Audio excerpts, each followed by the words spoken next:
Pressure is one of the most useful measurements in an industrial plant, and one of the easiest to misunderstand.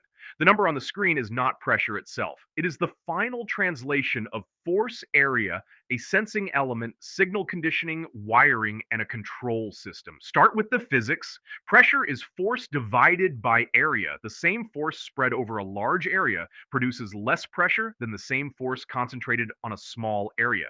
That simple relationship explains why a diaphragm moves, why a small leak can matter, and why a plugged impulse line can make a healthy transmitter look broken. Gravity never stops helping you troubleshoot. A column of liquid creates hydrostatic pressure.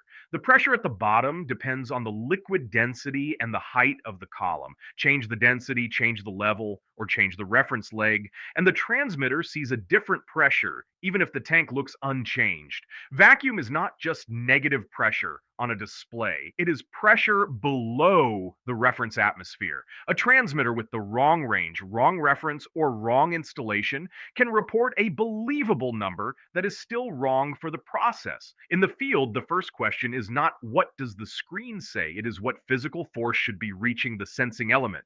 Check the process connection, impulse tubing, isolation valves, manifolds, and any seal or diaphragm between the process and the instrument. A closed valve or blocked line can freeze a signal while the process continues changing. Once you trust the pressure reaching the sensor, you can interpret the signal. That is where the standard instrument ranges begin. The classic industrial signal is a 3 to 15 psi pneumatic range or a 4 to 20 milliamp electronic range. Both use a live zero. The bottom of the range is not zero output, and that is a major troubleshooting advantage. 4 milliamps represents the lower range value. 20 milliamps represents the upper range value. A signal below the live zero region can tell the control system that the loop is broken or the instrument has failed. If the signal were allowed to start at zero, a low process value and a dead wire would be much harder to separate.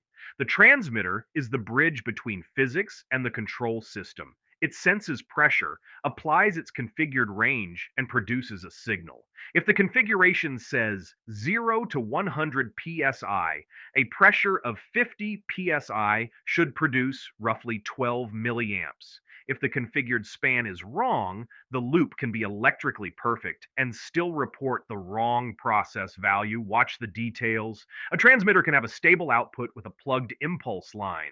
It can have the right current with the wrong engineering units. It can be wired correctly while the polarity is reversed in the control logic.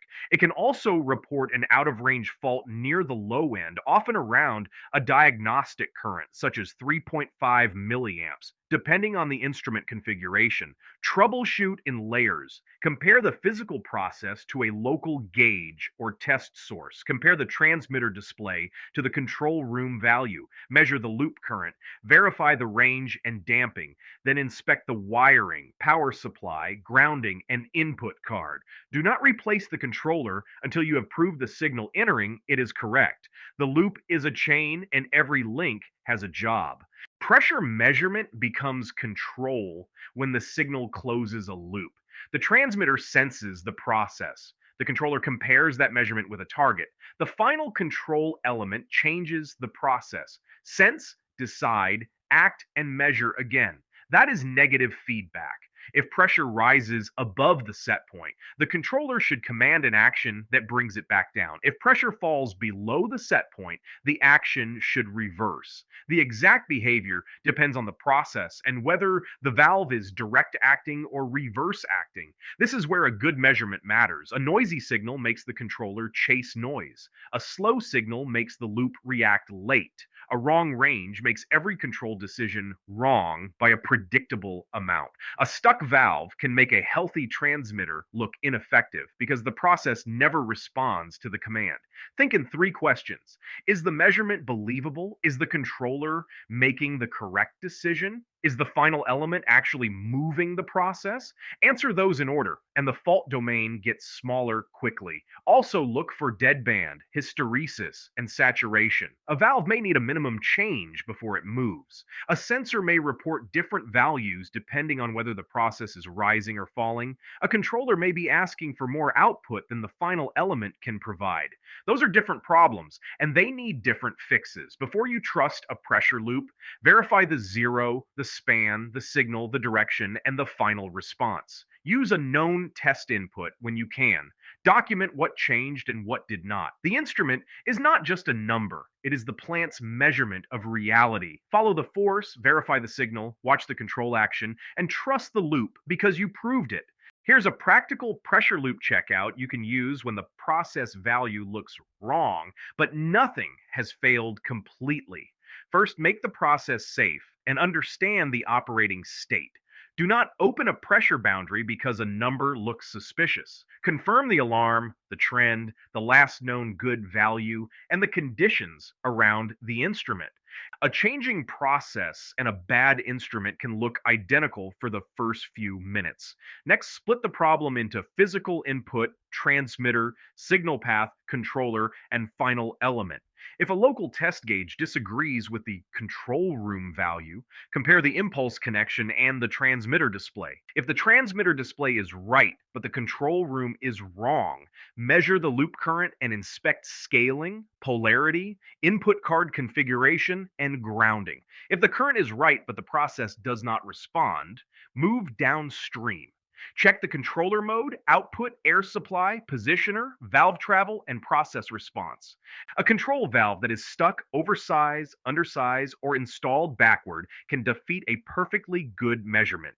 Then check the boring details that cause expensive failures. Impulse line slope, trapped gas, liquid in a gas service, plugged filters, closed manifold valves, leaking seals, electrical noise, loose terminations, and a damping setting that is hiding a real change.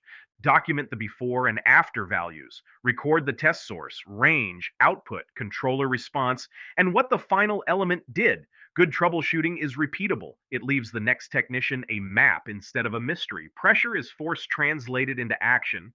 When you verify each link from the process connection to the final control element, the loop becomes something you can trust because you proved it. Before you trust a pressure measurement, run the field checklist. Start at the process connection. Is the impulse line open, correctly sloped, and appropriate for the service? Look for trapped gas in liquid service, trapped liquid in gas service, plugged filters, leaks, and manifold valves in the wrong position. Then verify the instrument.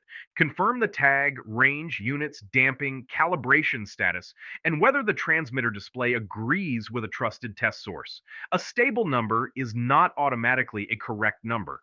Follow the signal, measure the loop current, confirm polarity and scaling, and check that the control system interprets the live zero range correctly. Separate an instrument problem from a wiring problem and from a configuration problem.